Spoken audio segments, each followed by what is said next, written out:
Tatlong kapamilya, Katniel at Melay, nakatakdang umattend ang kaganapan tingnan ng mga detalye.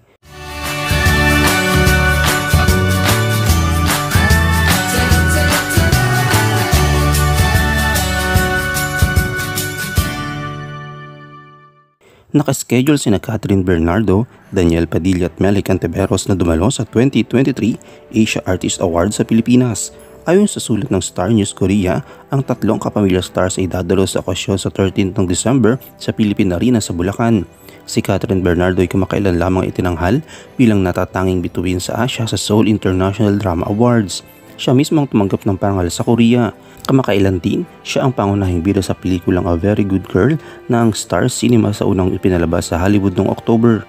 Samantala, kinumpirma na si Daniel Padilla ay magbabalik pelikula sa kanyang proyektong Nang Mapagod si Kamatayan kasamang Star Cinema. Ang pelikula ay base sa kwento na isinulat na Ricky Lee. Magiging bida naman si Melay sa isang pelikula na nakatakdang itanghal ngayong November na may pamagat na Ma'am Chief.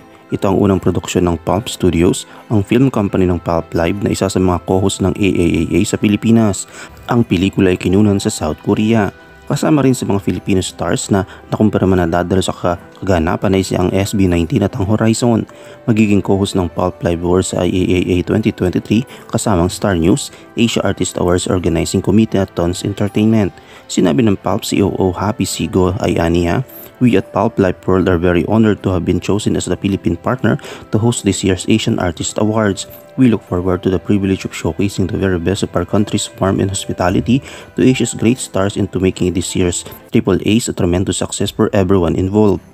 Sa darating na event, maraming sikat na Korean stars ang dadalo, kabilang dito sina Kim Son-yo, Ah Yo-sok, Kim So-jung, Moon Ga-young, Lee Jun-ho, Jung Sung-tu, Kim Yong-dae, Lee Jun-young at Mong Sang-nim kasama ang iba pa.